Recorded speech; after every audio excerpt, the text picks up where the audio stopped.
Hola, buenas tardes. ¿Cómo están? ¿Me escuchan?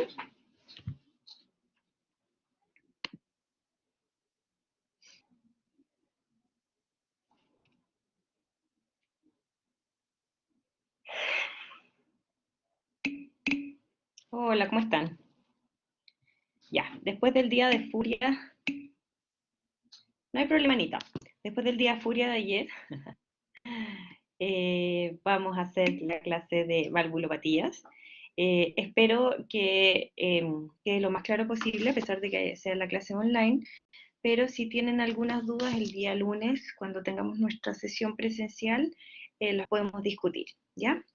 Entonces, como empezamos a hablar ayer,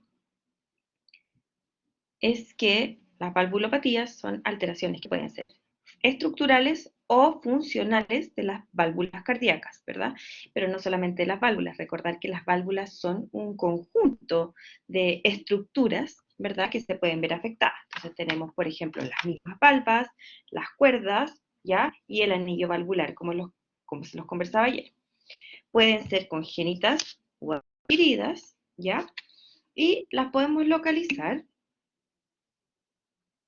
Perfecto.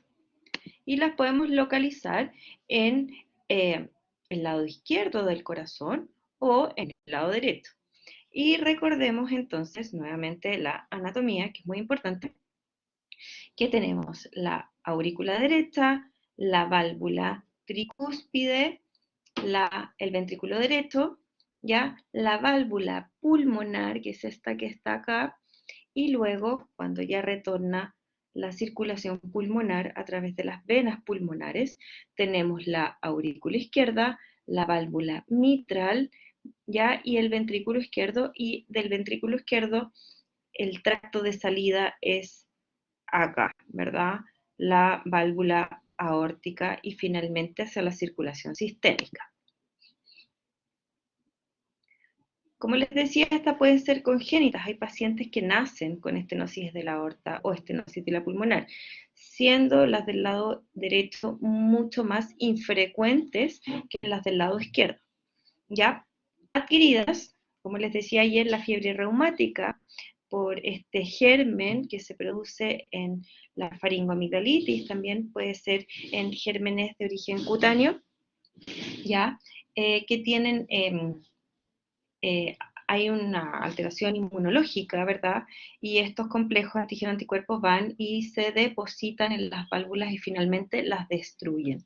Eso ya no lo van a ver la fiebre reumática como tal, pero sí todavía pueden ver secuelas, pacientes que tienen secuelas de enfermedad reumática, de fiebre reumática en las válvulas, ¿ya?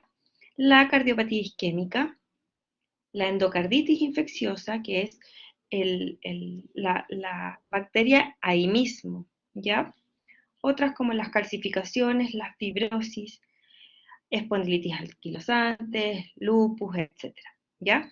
Esta es la foto, claramente, de una válvula estenótica de la aorta, ¿ya? Y esta es la foto de una estenosis mitral. Y cuando hablamos de estenosis, ¿se acuerdan que yo les decía que quedaba un hoyito? ¿Ya? Entonces, esta válvula se empieza a, ¿cómo se llama? A estrechar el lumen y va quedando, eh, no se logra abrir bien y queda este orificio, ¿verdad?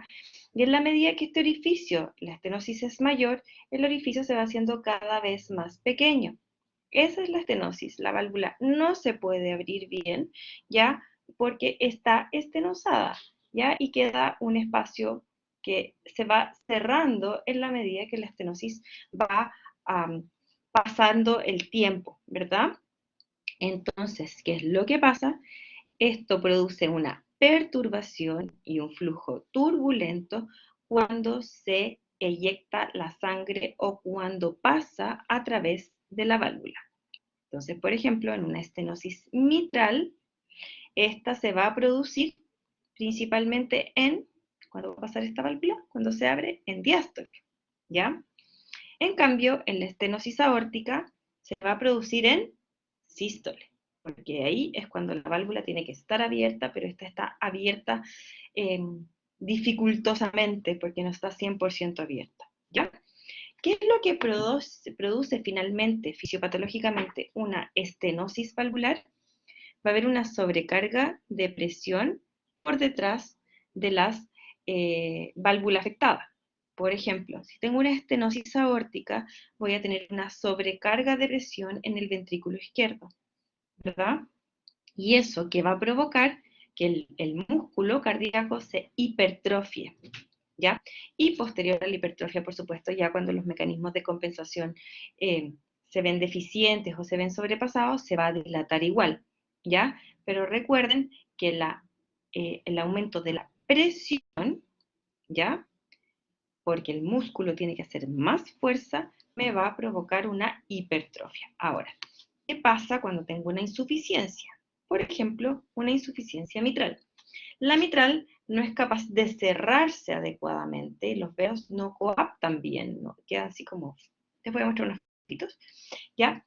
Entonces, cuando ocurre el sístole ventricular, en donde la sangre tiene que salir hacia la aorta, también sale hacia la aurícula. Entonces hay una sobrecarga de volumen.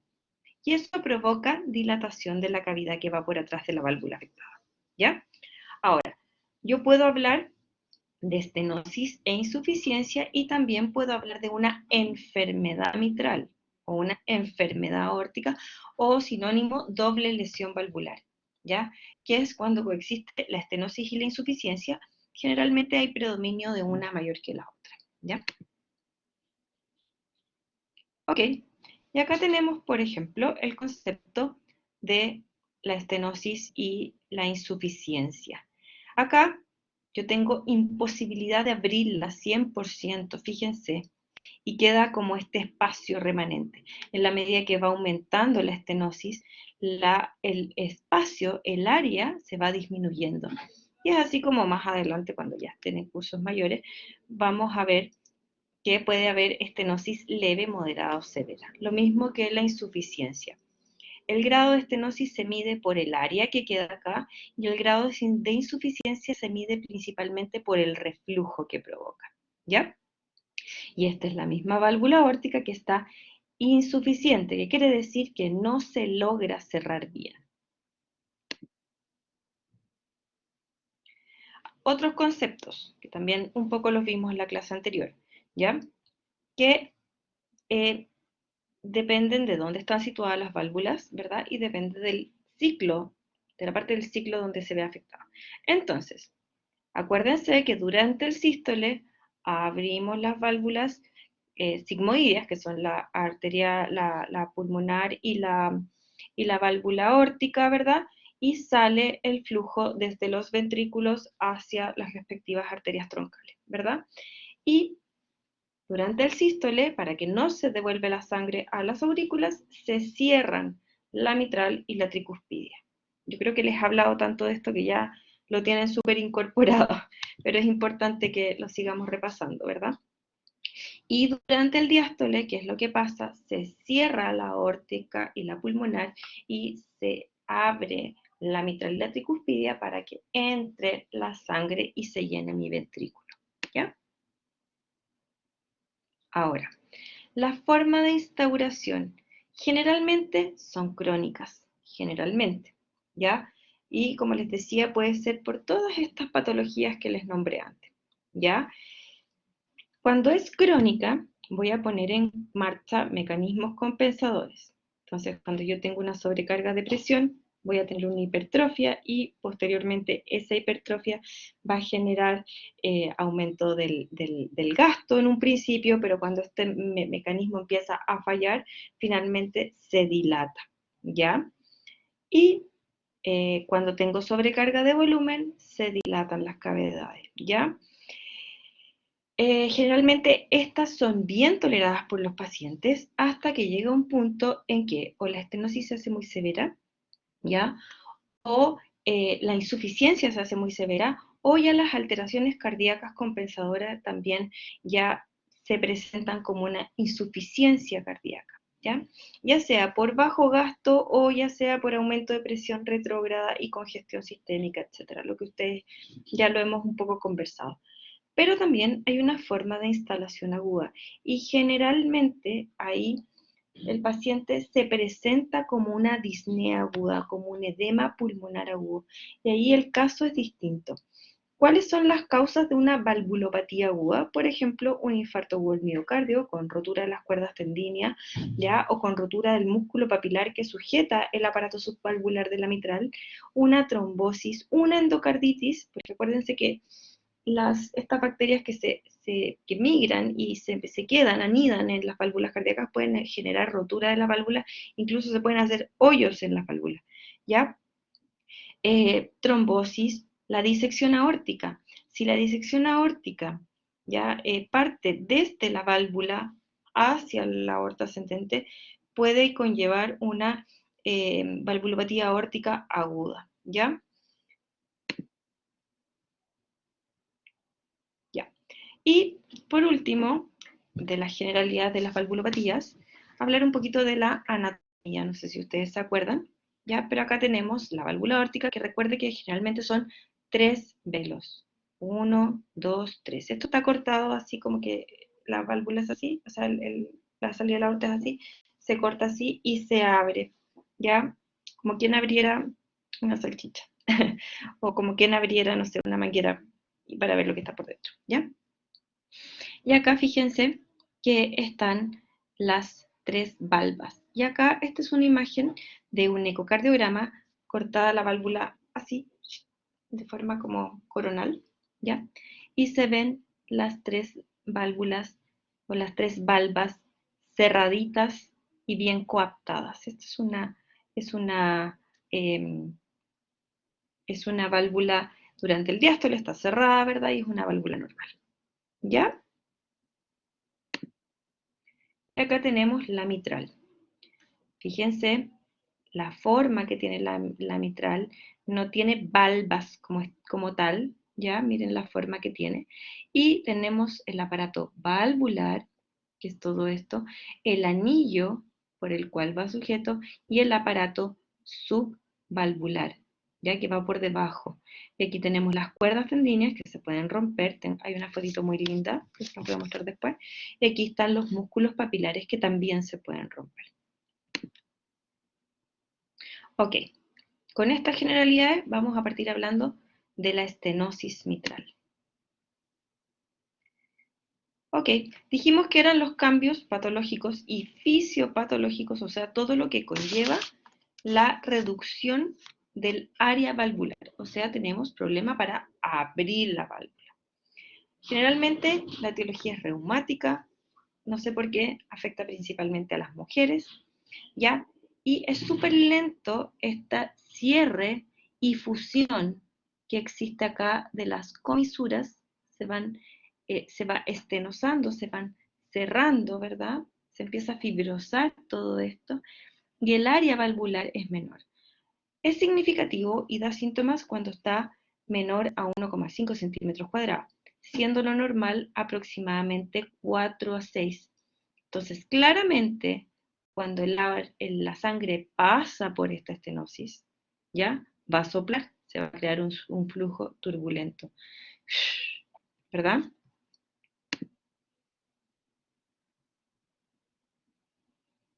¿Y qué es lo que pasa? Esta es la fisiopatología. Se estrecha la válvula, con lo cual disminuye el llenado ventricular, ¿verdad? Porque no puedo abrir la válvula, y aumenta la presión en la aurícula izquierda para mantener el gasto cardíaco. Yo lo que necesito, lo que mi corazón, por así decirlo, o mi cuerpo piensa, bueno, yo este ventrículo necesito llenarlo con la suficiente precarga, ¿verdad? Para mantener mi gasto cardíaco y mi perfusión y mi presión arterial, etcétera, al territorio sistémico, ¿verdad? Pero si tengo esta estrechez y no me está pasando la cantidad de sangre que yo censo que tiene que llenar mi ventrículo, bueno, algo tengo que hacer, ¿verdad? Entonces, ¿qué es lo que pasa? Aumenta la presión en la aurícula izquierda. Y como les dije antes, la aurícula izquierda es un mal músculo, entonces no logra contraerse e hipertrofiarse, ¿verdad? Para mantener el gasto cardíaco. ¿Qué es lo que pasa? Se dilata, se sobrecarga el volumen de forma retrógrada, o sea, aurícula izquierda, capilar pulmonar, congestión pulmonar, y esto repercute en las cavidades derechas, porque tengo una poscarga aumentada del ventrículo derecho. Y esto es secundario a una hipertensión pulmonar. ¿Ya? ¿Qué es lo que conlleva esto también? Una estenosis mitral a congestión venosa. Corazón derecho hacia retrógrado. ¿Ya? Entonces, ¿por qué se originan síntomas de una estenosis mitral? Porque aumento la presión en la aurícula izquierda y esto de forma retrógrada, no hay ninguna válvula que me impida que esta presión no se transmita hacia arriba, entonces voy a tener congestión pulmonar, disnea, tos, ¿ya? Esta aurícula, como es no es un músculo tan fuerte, rápidamente se va a dilatar y me va a provocar la fibrilación auricular que tanto hemos hablado, ¿ya? Va a aumentar por este aumento de la presión de la aurícula izquierda y de forma retrógrada hacia el capilar pulmonar, va a aumentar la presión de la arteria pulmonar y por ende va a aumentar la poscarga del ventrículo derecho. Y esto me va a provocar de forma retrógrada aumento de la presión a la aurícula derecha y a la circulación sistémica venosa. Por ende voy a tener congestión, ¿ya? Y por otro lado, como mi ventrículo se está llenando de forma ineficiente, ventrículo izquierdo, voy a tener un bajo gasto cardíaco y puedo tener fatigabilidad, caquexia, ¿ya? Ahora, esta estenosis mitral me puede formar unas que se llaman las megaaurículas, son unas aurículas gigantescas, porque hay demasiada presión dentro de la aurícula. Y me puede provocar disfonía, disfagia, porque esta megaaurícula puede comprimir el nervio laringeo recurrente, ¿ya? También puedo tener hemoptisis cuando hay hipertensión pulmonar severa y, por supuesto, puedo tener estos fenómenos embólicos al sistema nervioso central, llámese accidente cerebrovascular embólico, por la fibrilación auricular y la eh, producción de émbolos dentro de la aurícula que está fibrilando. ¿Vamos bien?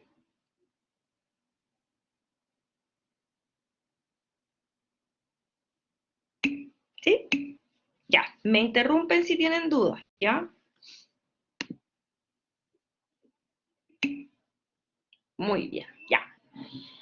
Ojo que acuérdense que puede coexistir la insuficiencia con la estenosis, pero vamos a hablar principalmente del examen físico en la estenosis mitral. Y esto es lo típico, ¿ya? La chapa o chapaleta o fascia mitrálica, ¿ya? ¿Qué es esta coloración media coloradita, rubicundez de las mejillas? Fíjense que tiene cianosis central la viejita acá, ya con su naricita media moradita, la boca un poquito moradita, pero ya está rubicunda. Ya, y en las orejitas, créanme que también está media cianótica. Y esto es por el bajo débito cardíaco y finalmente un poco de hipoxemia crónica también. ¿Ya? Sofía.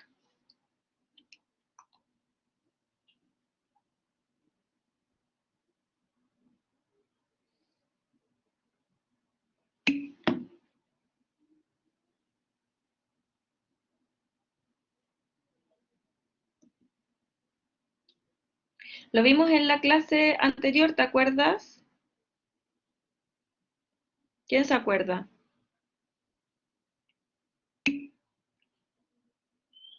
¿Sí?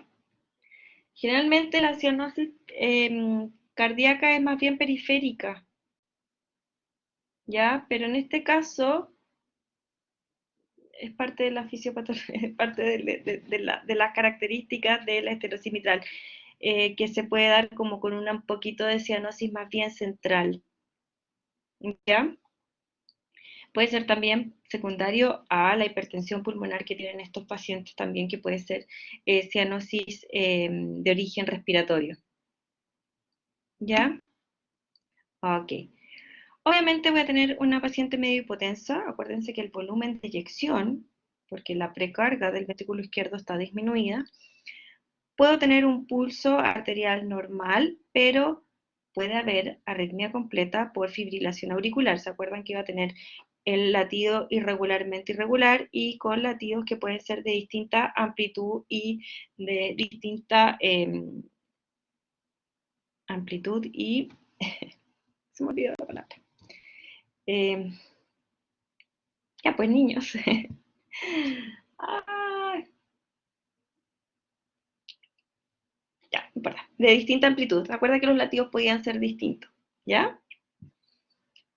En el pulso venoso puedo encontrar una onda A prominente cuando hay presencia de hipertensión pulmonar y puedo palpar el crecimiento del ventrículo derecho y la aurícula derecha en la zona paraesternal, ¿ya? Un latido que sea más vívido por aumento de las cavidades derechas.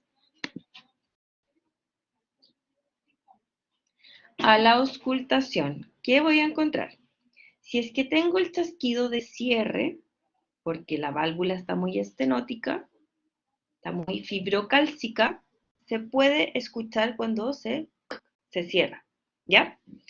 Cuando tengo una hipertensión pulmonar asociada, voy a tener un ruido intenso. El componente pulmonar del segundo ruido lo voy a escuchar mucho más fuerte. Entonces, el segundo ruido se puede escuchar con mayor intensidad. ¿Y cómo es el soplo? Este es el soplo famoso de la rodada mitrálica, ¿ya? Que parte con el chasquido de la apertura. Acuérdense que esta válvula está fibrocálcica y le cuesta abrirse, está estenótica, entonces chasquea, ¿ya? Luego viene, que el chasquido de apertura es un breve, seco y después del segundo ruido, ¿ya? Hace como así. Y luego viene un soplo diastólico de tipo rodada. ¿Qué quiere decir rodada? Creo que en la siguiente diapo se ve mejor, que tiene una forma que es así, arriba. No sé si me ven la camarita, así. ¿Ya? ¿Y por qué? Porque esto tiene que ver con la diferencia de las presiones que se va produciendo cuando existe el llene pasivo, que es el llene rápido del ventrículo, y luego viene el componente de la aurícula, que es el llene activo. Entonces, partimos con la presión aumentada, que va bajando en la medida que se va diferenciando la presión, se va equiparando las presiones, y luego viene la contracción auricular. Ojo, que cuando está esto con una fibrilación auricular se pierde un poco esto, ¿ya? Y es lo que podemos encontrar. Y podemos tener además, asociado a esto, un soplo de eyección pulmonar cuando hay un caso de hipertensión pulmonar severa. Entonces recuerden siempre que la estenosis mitral provoca una rodada mitrálica. ¿Dónde lo voy a escuchar mejor? Acá, en la zona de la base cardíaca. Recuerden que estos ruidos, estos soplos de la mitral se van hacia la axila. Y acá está mejor, ¿ya? Entonces tengo el componente pulmonar del segundo ruido mucho más acentuado, luego viene el chasquido de apertura y luego empieza el soplo, ¿verdad? Que es indecreciendo, y cuando termina empieza la contracción, se me termina la diástole y por diferencias de volumen ya no se me sigue llenando acá, y viene la contracción de la aurícula que impulsa nuevamente una cantidad de sangre hacia el ventrículo y es capaz nuevamente de producir un soplo. Y eso ya es el soplo increciendo. Entonces la rodada mitrálica es indecreciendo y luego subiendo nuevamente, ¿ya? Y esto termina cuando tengo el primer ruido, siempre y cuando estemos frente a un ritmo sinusal, ¿ya? Ahora, hay un soplo, ¿ya? Que se llama de Kerry-Coombs, pero que en realidad es cuando hay una inflamación de los velos, o la válvula está que se llama media mixomatosa. Vamos a ver después un poco de eso.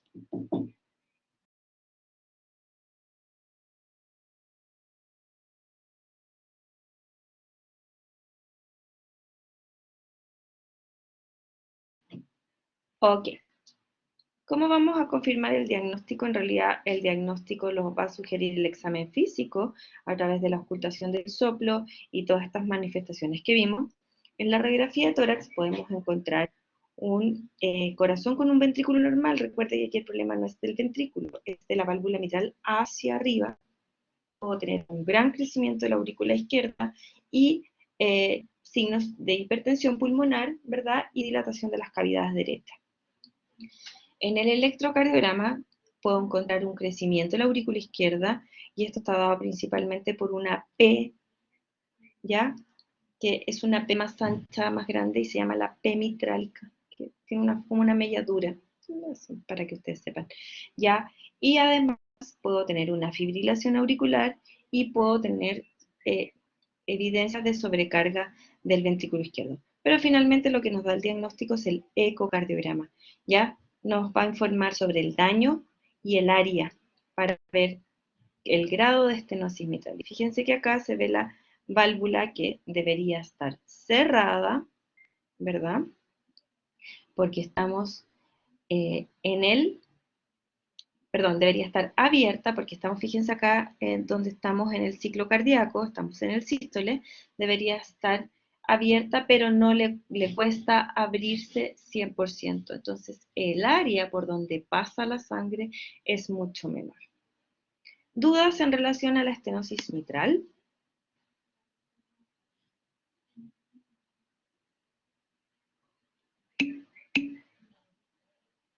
Sofía.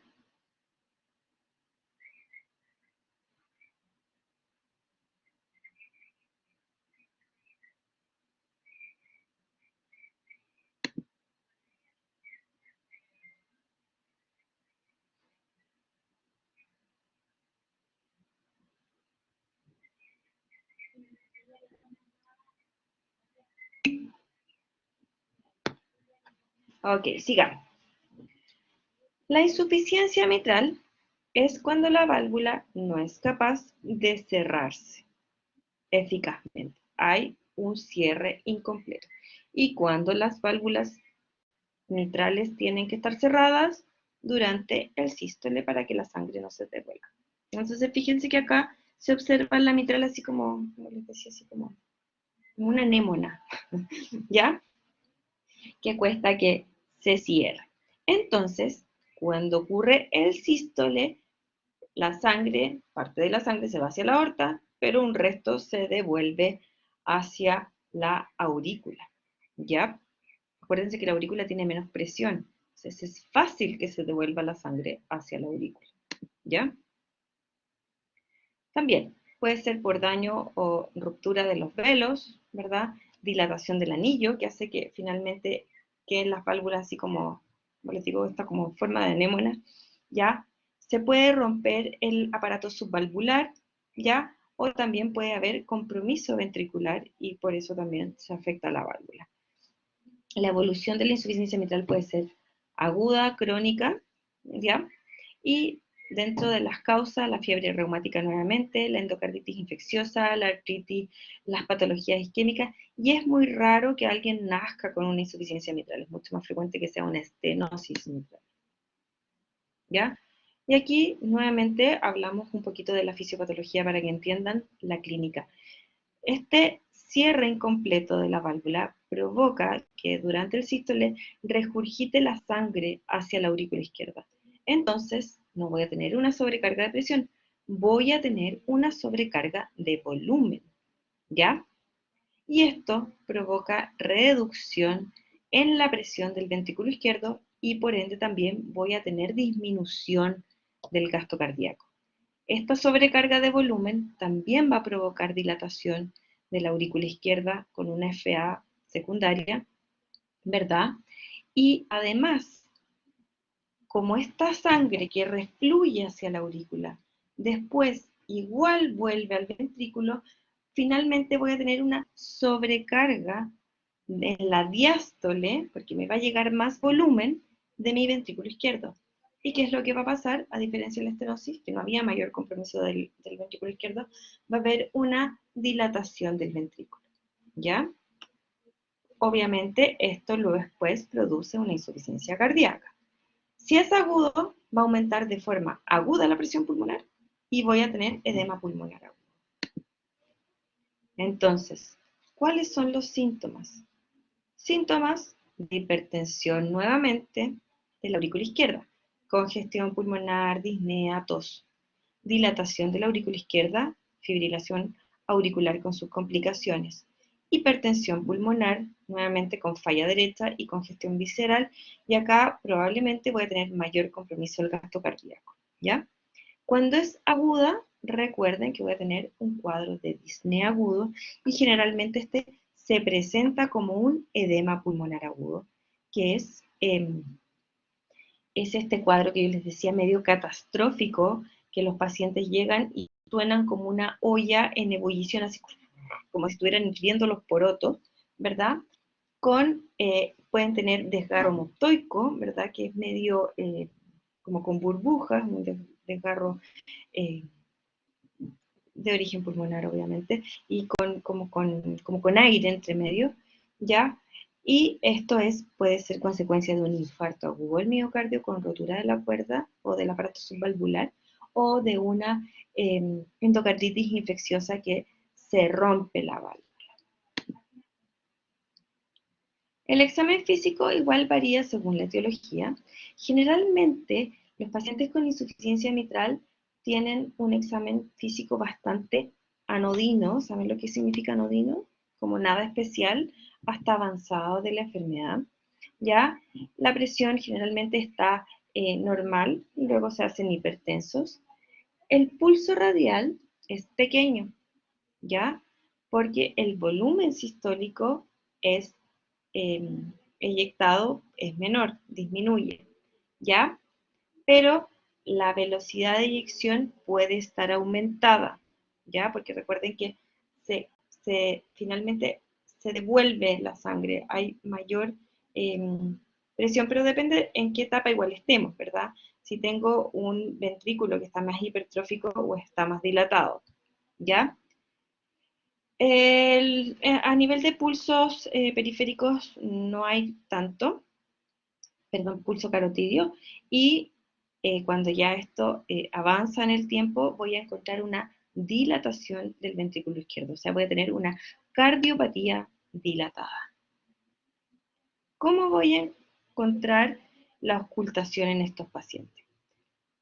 El primer ruido, ya, acuérdense que este soplo o esta alteración ocurre durante todo el sístole, ¿ya? Porque se devuelve la sangre cuando mi ventrículo izquierdo hace, ¿ya?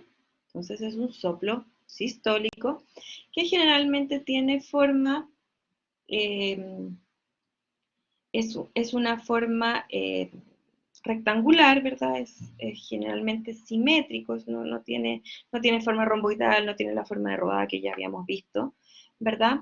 Obviamente está en foco mitral, se irradia la axila, es durante todo el sístole, ¿ya? Y tiene un tono agudo que los antiguos semiólogos le llamaban como canto de paloma, ¿ya? Es como, ya, no sé si me entienden con mis mímicas, pero lo bueno es que no se van a olvidar nunca de mí. ¿Ya? Y vamos a tener entonces el primer ruido puede estar enmascarado por este soplo. Entonces puede que no se escuche tan claramente, puede que no se escuche o que se escuche más bajito, ¿ya? El segundo ruido va a estar normal, a no ser que haya una hipertensión pulmonar, ¿ya? Y puede haber un tercer ruido por eh, aumento de este llenado rápido. Acuérdense que esa sangre que se devolvió a la aurícula tiene que volver al ventrículo cuando esté en diástole, entonces puedo tener un tercer ruido por este llenado rápido, ¿ya? ¿Y cómo voy a hacer el diagnóstico? Nuevamente, por examen físico, al electrocardiograma puedo encontrar crecimiento de la aurícula derecha y aquí voy a encontrar un crecimiento del ventrículo izquierdo, ¿ya? Voy a encontrar cardiomegalia a la radiografía de tórax y puedo encontrar congestión pulmonar y en el eco voy a ver la magnitud. Les explico un poco del eco, ¿ya?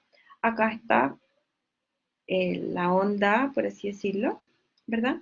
Y acá está el transductor. El transductor hipertrofia el ventrículo izquierdo.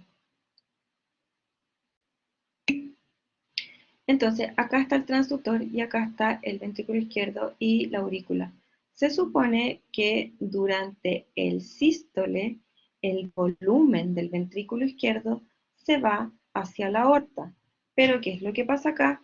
Pasa a través de la mitral y se va hacia la aurícula. ¿Se fijan? ¿Entienden el monito? Esto, uno mide el área de esto en el eco y sabe la magnitud de la insuficiencia. La insuficiencia no se mide como porque las válvulas las veo malas, no, y veo el lumen, no. Lo que veo acá es el reflujo que existe desde el ventrículo hacia la aurícula. Esto no se debería ver, ¿ya?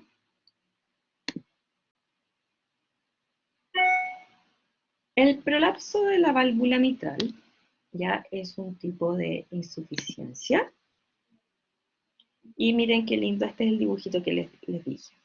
¿Cómo se ve la mitral? ¿Ya? Cuando tengo alguna alteración del aparato subvalvular o del aparato valvular, puedo tener una válvula prolapsada. ¿Se fijan? Como que me sobra hacia arriba. ¿Ya? Y esto, por supuesto, puede tener alteraciones. ¿Ya? Y miren acá, esta es la imagen que yo les quería decir. Esta es una cuerda tendinea y se rompió. Esto claramente es en anatomía patológica. Se rompió la cuerda de tendinea y este lado de la válvula mitral prolapsa. ¿Ya? Y prolapsa durante el sístole.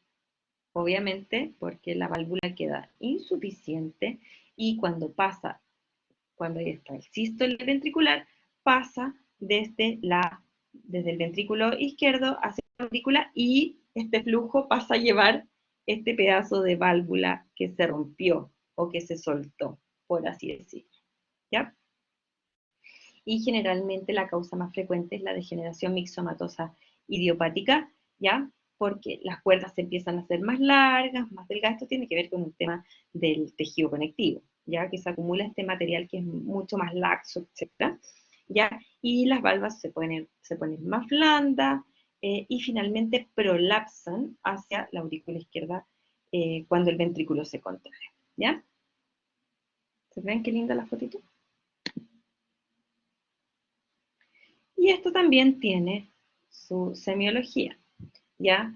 Hay un clic mesosistólico en la mitad del sístole, ¿ya? Seguido por un soplo telediastólico siempre y cuando haya insuficiencia, ¿ya? Ok.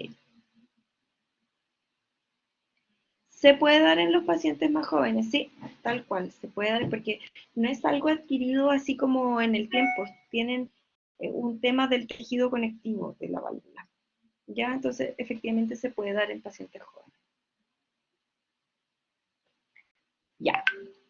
Pasamos a la aorta. La estenosis aórtica a mí me encanta. ¿Ya? Eh, porque la semiología, en realidad la semiología de la insuficiencia mitral es mucho más florida y es más bonita, pero la estenosis aórtica causa cuadros muy severos, que es lo que vamos a ver ahora. ¿Ya? Entonces, como dijimos que la estenosis era el problema para abrirse. Y esto se puede dar en válvulas normales o en válvulas bicúspides. Fíjate que tienen 2 velos, acá 3. Esto es lo normal. Pero hay gente que se puede morir con una válvula bicúspide y nunca supo, ¿ya? Pero esto sí tiene mayor riesgo de generar fenómenos de estenosis aórtica. Puede ser congénito, puede ser reumático, puede ser degenerativo. Pero ¿qué es lo que va a provocar? Un aumento de la resistencia de la salida del tracto salida del ventrículo izquierdo. O sea, va a estar aumentada la poscarga. Es como que tuvieran una tremenda hipertensión arterial. Entonces, ¿qué creen ustedes que le va a pasar a este ventrículo? Va a tener que hacer mucha fuerza para vencer esta válvula que está estenótica. Y también, al igual que la mitral, se pone sintomática cuando el área es menor a 0,8. Y lo importante acá es que existe una gradiente de presión, una diferencia de presión entre el ventrículo izquierdo y la aorta durante la eyección por este impedimento al flujo que me opone, esta resistencia que me está poniendo la válvula aórtica. ¿Ya? Entonces, acá generalmente hablamos de leve, moderado, severa, cuando calculamos, en realidad esto es en base a la gradiente, no es en base tanto al área valvular, sino que vemos la gradiente que existe. Y vamos de nuevo a la fisiopatología. Hay una resistencia a la eyección del ventrículo izquierdo, o sea, hay un aumento de la poscarga, con lo cual baja el gasto cardíaco, por supuesto. Va a llegar menos sangre a la aorta, baja el gasto cardíaco, baja la presión arterial sistólica, y esto me provoca uno de los componentes de la tríada de la estenosis aórtica, que puede ser síncope y mareos o lipotimia, pero me refiero a que aquí hay una hipoperfusión cerebral. Asociado a esto, por supuesto, va a haber un aumento en la presión del ventrículo izquierdo, con lo cual voy a tener una hipertrofia, y una gran hipertrofia. Y como los vasos coronarios no me van a dar un flujo suficiente a este megaventrículo super power poderoso músculo, voy a tener signos de angina por isquemia, ¿ya? Y secundariamente, de forma retrógrada, voy a tener sobrecarga de presión de la aurícula izquierda, y esto hacia los capilares pulmonares, y voy a tener disnea. Y esto se lo voy a preguntar en la prueba clínica, la tríada de la estenosis aórtica: síncope, isquemia y disnea. ¿Ya? Acá está. Angina, síncope, disnea. ¿Qué voy a encontrar al examen físico? Voy a encontrar una fase pálida porque el paciente tiene un bajo gasto cardíaco. ¿Ya? Voy a encontrar un pulso parvus et tardus. ¿Ya? Por lo mismo, porque esto indica bajo débito cardíaco. ¿Ya? Y claramente voy a tener una hipertrofia del ventrículo izquierdo que me puede llegar a desplazar el choque de la punta. ¿Cómo va a ser el soplo de la estenosis aórtica? Romboidal. Y esto tiene que ver con la gradiente de presión. ¿Ya? Se irradia hacia el cuello, es un soplo que es mesosistólico, ¿ya? Y como les decía, de morfología romboidal. Suena como un chorro de vapor, así como los trenes de vapor antiguos. Cuando tengo una estenosis aórtica severa, el primer ruido puede estar hipofonético, ¿ya? Pero si no es severa, puede estar normal. Sin embargo, el segundo ruido va a estar hipofonético, pero puedo encontrar un clic de apertura porque esta válvula está estenótica y suena cuando se abre. ¿Ya? Y acuérdense que cuando tengo tanta hipertrofia del ventrículo izquierdo, este músculo está tan gordo, está rígido. Entonces puedo tener un cuarto ruido. ¿Ya? ¿Se acuerdan el por qué? Durante la contracción activa de la aurícula izquierda. Y esto es lo que pasa a nivel de las presiones, ¿ya? ¿Por qué se da este soplo con esta forma de rombo, por un tema de presión, ¿ya? La presión en la aorta empieza a bajar, ¿verdad? Durante el diástole, y cuando viene el sístole se empieza a llenar de a poquito, de a poquito, de a poquito, de a poquito, de a poquito, y luego baja. Lo mismo que pasa a nivel de la presión del ventrículo izquierdo, ¿ya? Porque acá tiene que hacer más presión porque en la aorta ya hay más presión y tengo que vencer esa resistencia, ¿ya? Y voy a tener, como les decía, este pulso pardus et tardus, este soplo eyectivo en foco aórtico irradiado al cuello. En el electrocardiograma puedo tener una hipertrofia del ventrículo izquierdo y un bloqueo de rama izquierda porque está enlentecido, ¿verdad? El impulso, porque tengo una gran masa eh, cardíaca ventricular izquierda, ¿verdad? El eco, por supuesto, nos va a ayudar sobre la magnitud de la estenosis, ahí yo puedo medir, ¿verdad? El área y la diferencia de presiones y la hipertrofia del ventrículo izquierdo. Y la coronariografía, como presentan angina, siempre tengo que descartar la existencia de una enfermedad coronaria.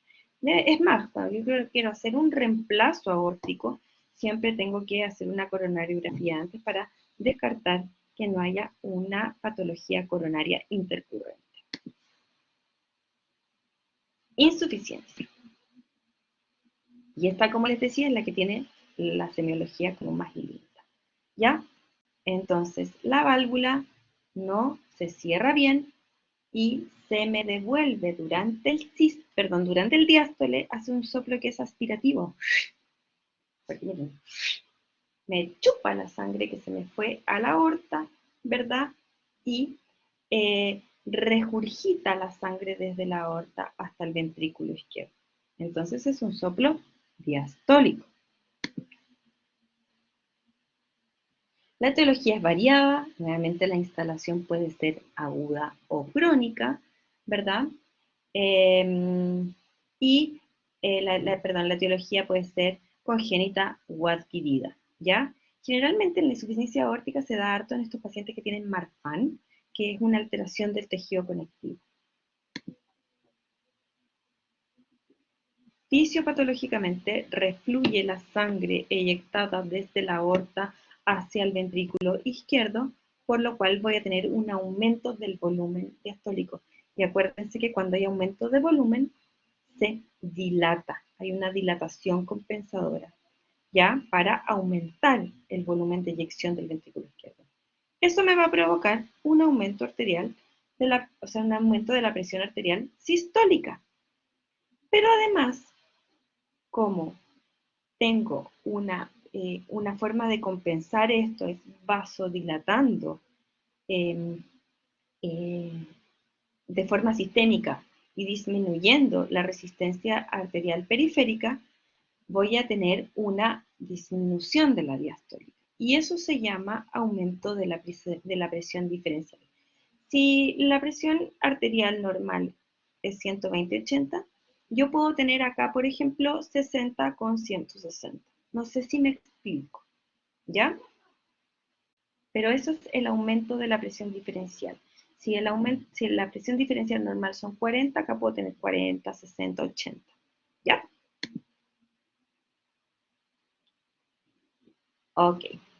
Cuando el reflujo es tan importante, aumenta la tensión de la pared del ventrículo y aumenta la demanda miocárdica.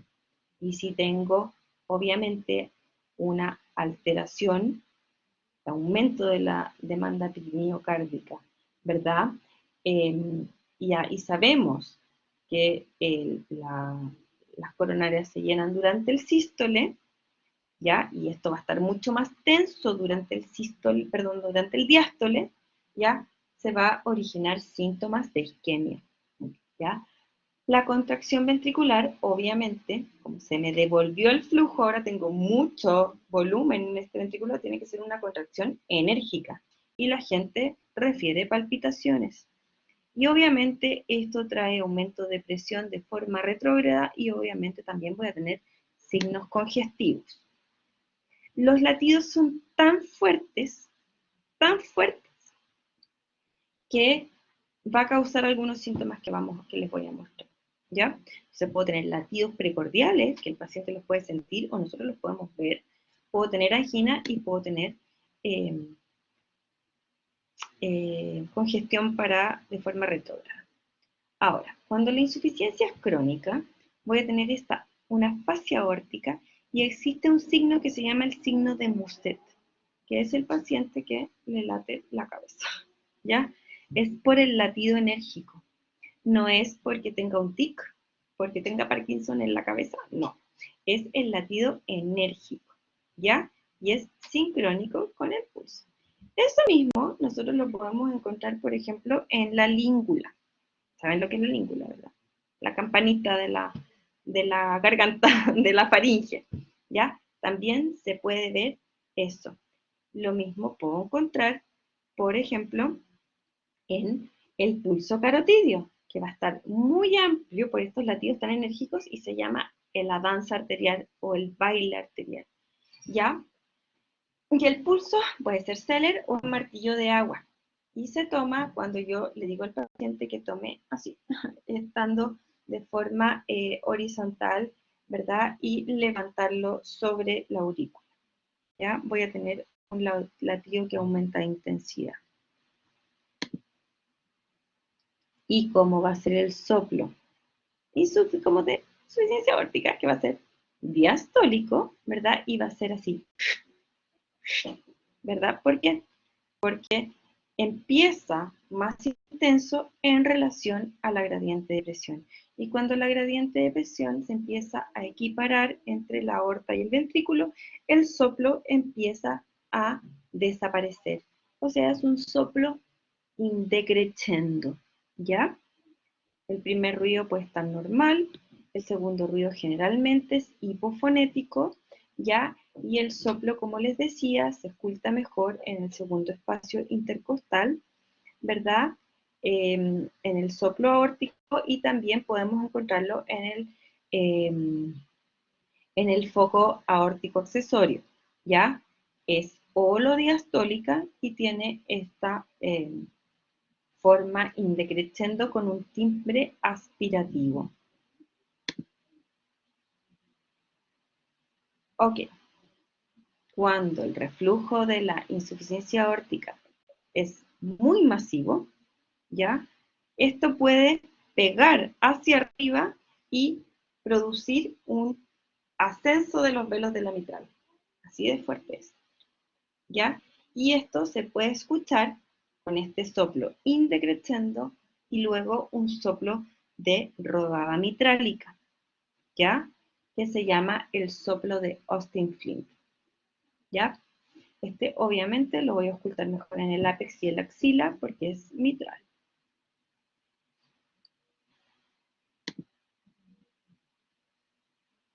Y como les decía, los signos periféricos de la insuficiencia aórtica, el de Muset, el baile arterial, también puedo tener de Miller, que es este que yo les decía de la úvula que palpita. También en el lecho unguial, también se observa cambios en relación a este pulso y puedo tener un doble soplo crural o de Brucies, ¿ya? Para que ustedes sepan. El diagnóstico, generalmente a través del examen físico, voy a encontrar una hipertrofia del ventrículo izquierdo. Miren acá el tremendo ventrículo, ¿verdad? Que tengo. Esta es típica imagen de insuficiencia aórtica y el examen de elección para hacer el diagnóstico finalmente va a ser una ecocardiograma. Y esto es lo que pasa. La sangre que en teoría debería estar acá, se me devuelve al ventrículo izquierdo. Y fíjense acá, que aquí se observa la morfología de la válvula aórtica y la tremenda regurgitación que va hacia el ventrículo izquierdo. Ok, vamos al lado derecho. Este es un poquito más cortito, nos queda poco. Partamos por la estenosis tricúspida. Bueno, partir diciendo que las valvulopatías del lado derecho son mucho más infrecuentes que las del lado izquierdo, ¿ya? ¿Y qué es lo que pasa con la estenosis? Lo mismo, apertura incompleta de la válvula tricúspide durante el diástole. Es súper raro y generalmente se origina asociado a enfermedad mitral secundaria a un origen reumático, ¿ya? Como les digo, y estos soplos puros y solitos por la vida raramente se escuchan. ¿Por qué? Porque está enmascarado por la enfermedad mitral que tiene el paciente, ¿ya? Se estrecha la válvula tricúspide. Oye, se están yendo todos de clase. ¿Qué pasó? Voy a dejar de grabar, parece. Tengo 38 alumnos de 90.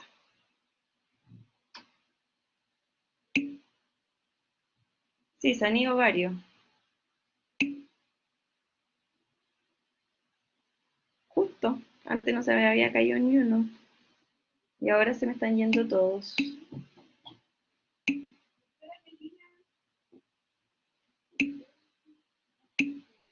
Ya, tranquilos. Voy a seguir grabando, pero traten de, chicos, de no arrancarse las clases, porque tienen la posibilidad de interactuar. Ok. Voy a tener un estrés de la válvula mitral. Esto me va a llenar me va a limitar el llenado del ventrículo derecho, va a aumentar la presión de forma retrógrada y voy a tener una congestión venosa sistémica. Y obviamente los síntomas principales van a ser de la enfermedad mitral asociada, ¿ya? Pero si tenemos solamente una estenosis tricúspida, generalmente se pueden presentar signología de claudicación de las cavidades derechas con congestión venosa, ¿verdad? Ingurgitación yugular, hepatomegalia, edema, así. También puede haber, por insuficiencia cardíaca derecha, esplenomegalia, ictericia, y puedo tener un bajo gasto y caquexia.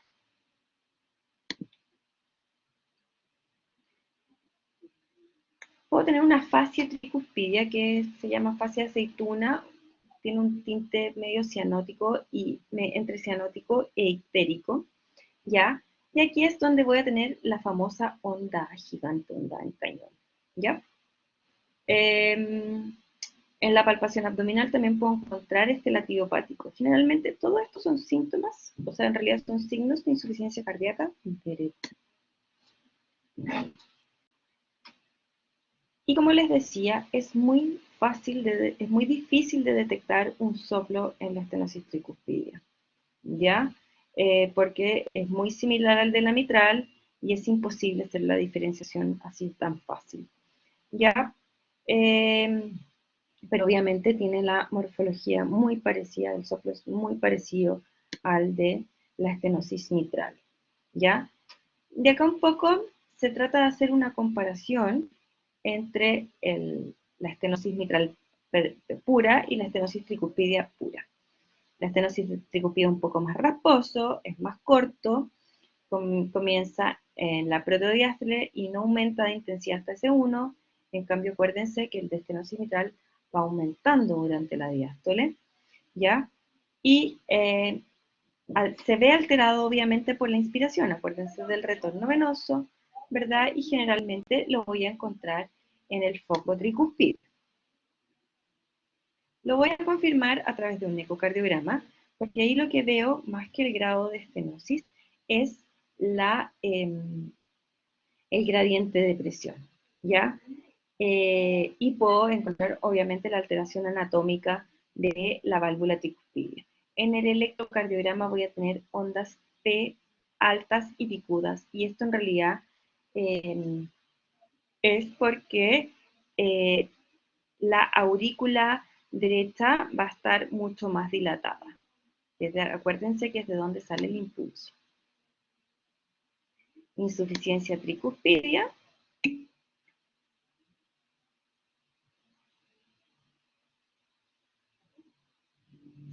Es que en realidad siempre es muy raro ver una insuficiencia tricuspidia, una estenosis tricuspidia sola, súper raro. Entonces como que en realidad sí, se ve, obviamente todas estas son de instalación lenta, y aquí más que predominar la magnitud de la estenosis tiene que ver con el grado, como les puse acá,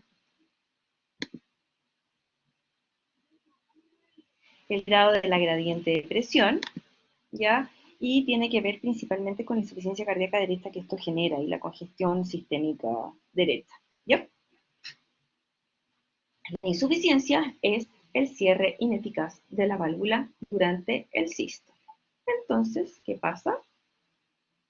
Se me devuelve la sangre a la aurícula derecha y funciona un poco muy parecido, pero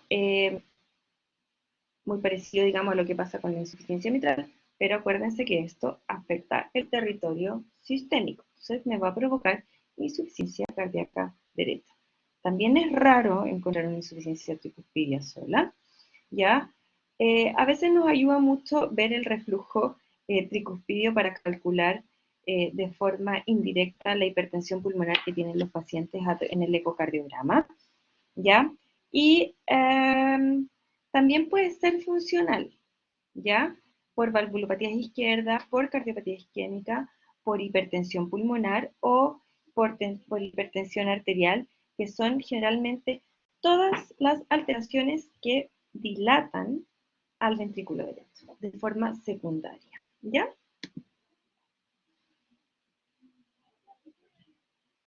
Y obviamente, la insuficiencia tricuspidia va a aumentar la sobrecarga de las cavidades derechas y al devolverse la sangre nuevamente, ¿verdad? También voy a tener una dilatación del ventrículo, ¿ya? Al inspirar va a aumentar la presión negativa y eso facilita el retorno venoso aumentando el volumen de regurgitación. Y, como les decía, los síntomas van a ser secundarios a la disfunción cardíaca derecha, ¿ya?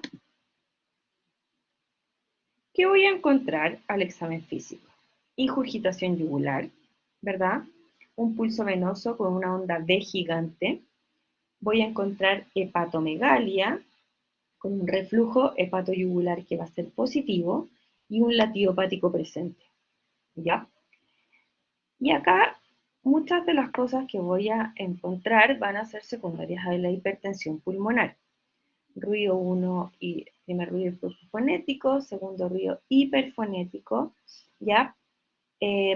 Tercer ruido porque puede haber un llenado rápido y el soplo, como les decía, de ubicación sistólica en el foco tricuspidio, que es polo sistólico, también es una forma más bien rectangular y que aumenta durante la inspiración. Y eso nos sirve un poco para diferenciarlo del soplo de la insuficiencia mitral, porque esto se llama una maniobra de Rivera-Carballo, que yo hago que el paciente inspire profundamente y con eso aumento el retorno venoso y aumenta, ¿ya?